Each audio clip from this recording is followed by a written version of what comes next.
Man, time flies. When Nintendo put out the NES Classic Edition, I thought this thing was awesome. It was very difficult getting one. I know I've talked about my story on having the hassles of finding one of these the day it came out and the people scalping them up and going crazy for these things. But I thought this thing was really awesome. I know a lot of people, they didn't care for it, but there was a craze for it. A lot of people did care for it. Yeah, you could emulate all these games on numerous devices, but I still thought it was pretty sweet, you know? Came out in what, 2016, November of 2016. It's been some years, man. Time flies.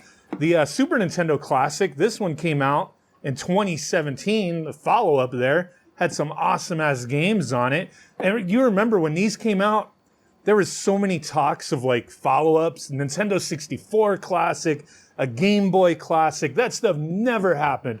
What we did get was the little Game & Watches, which I did think were pretty cool. I thought they were going to, continue making these things, like maybe a Kirby one or something. But no, they stopped. There was a reason that they put these out, right? Especially the NES Classic. And at the time, it was in 2018, Reggie Fils-Aimé, he said that they had pretty much, there was no plans on a follow-up. Like, there was a reason that they put these out. They were limited time opportunities, he said. They were a way for them to bridge the conclusion of the Wii U as a hardware system to launch the Nintendo Switch. And I've said that before that interview came out with him, where it was like, hey, this was a genius move to get Nintendo's name in people's mouths at the time, right? It made sense, but, the artificial scarcity, all that kind of stuff was a bit ridiculous, right? They did relaunch them. They did restock both of these in June of 2018.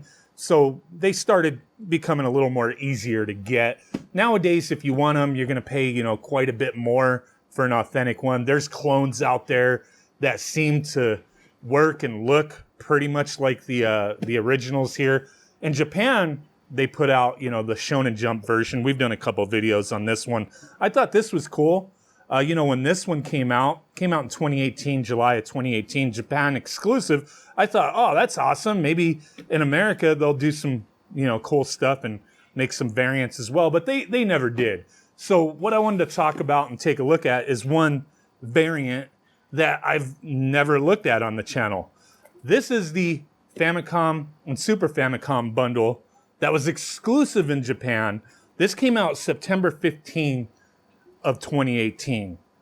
And at the time, people were like, oh man, are they going to come out with like a bundle in other regions? Are they going to come out with Nintendo 64 Mini? But no, never happened. This is sealed in plastic just from the seller. I got it from Video Games New York a while ago. These were not shipped in plastic. I think they just put them in plastic maybe to protect them. But this is new in the box.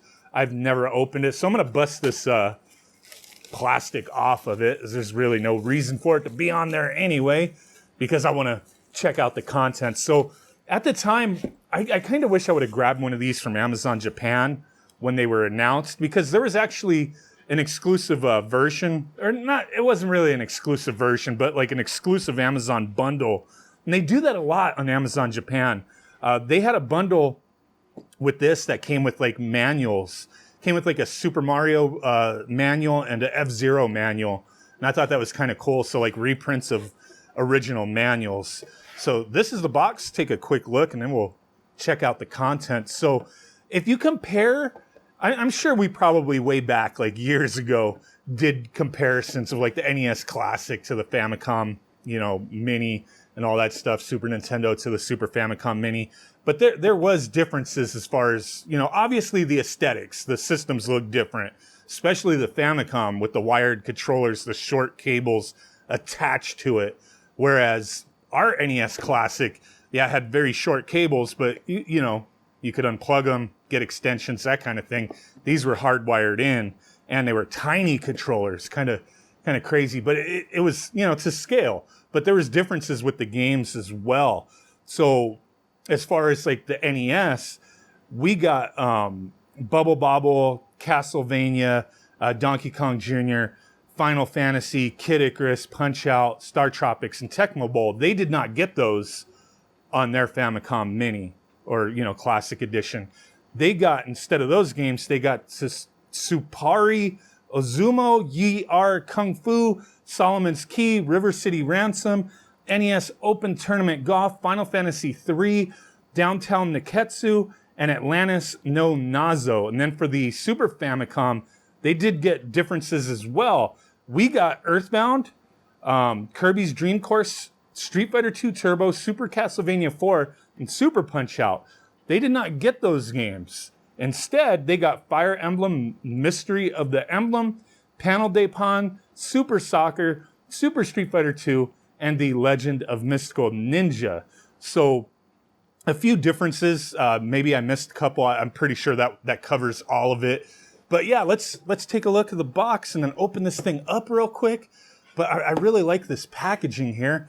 This is a little worn, but you know, this outside packaging is a fairly thin box from what I've seen.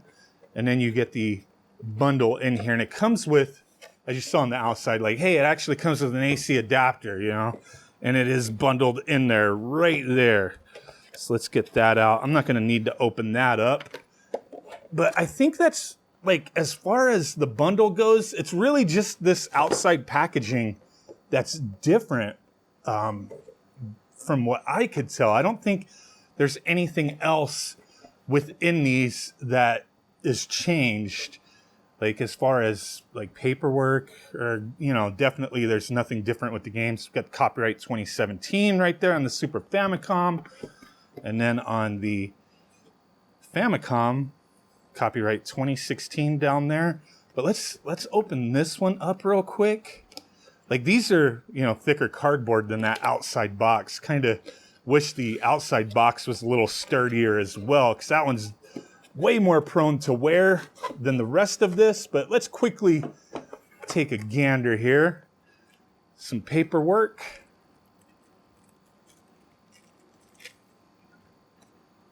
There we go. Bunch of stuff in Japanese that I can't read. A little warranty looking card thing. And then the actual Famicom Mini itself, like I said, has the controllers hardwired to it. Power button, reset. I don't think that, no, nothing else came off. That was it, like bam. You could take the controller, set it on the side. That was pretty much it. And both of these, like the Super Nintendo, Super Famicom, Famicom NES Mini, they all use the same chipset. But all of them had the same thing. They were an all-winner R16 system on a chip with 4 ARM Cortex A7 CPUs, ARM Mali 400 MP2 graphics GPU, and 512 megabytes of flash storage, 256 megabytes of DDR3 memory. So yeah, same chipset between all these systems here. So there's the Famicom. And then underneath, I think it's just going to be the cable and the HDMI. Yeah, we don't really need to get into that. But sweet. Man, I really do miss this stuff. Like, I wish Nintendo would have continued on making these things. But there's that one. Bam. Legend of Mystical Ninja on the back there. But yeah, there's some differences in games here as far as what we got in the US. Always found that interesting. You can hack all these systems. I mean, add whatever games you want to them very easily. Super Famicom paperwork. I like having the, here's like, I think the little warranty thing. That's it. Tells you how to plug it in. Nice. Always loved the way the Super Famicom looked. And then this we pull out, plug in our controllers, reset button. There we go. And then at least with this, you got full-size controllers, right? Very nice. I mean, is Nintendo going to have to bridge the gap between the Switch and the successor to the Switch? Probably not. There's like really no reason for any of that to happen. Like, it's just doesn't make sense to me this time around. It's unfortunate. This is the closest thing that we got to, like, hey, virtual console continuing on, being able to own some, you know, classic games officially.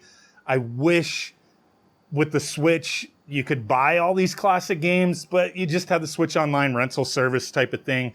It's just the way it goes. I kind of wish they would have done these things with, like, you know, a little more storage, you know, maybe some online access, and you could get games, play online the way they do the Switch Online service. That would have been cool. But no, I mean, this is what they did, and they haven't continued it. It just is what it is. I still love this stuff. I hope one day they'll continue with it. You remember all the, like, nonstop, everybody was talking about, oh, Nintendo 64 Mini, Game Boy Mini. It was kind of crazy times, man, but there we go. Let me know what you guys think. The exclusive Japanese bundle. Bye.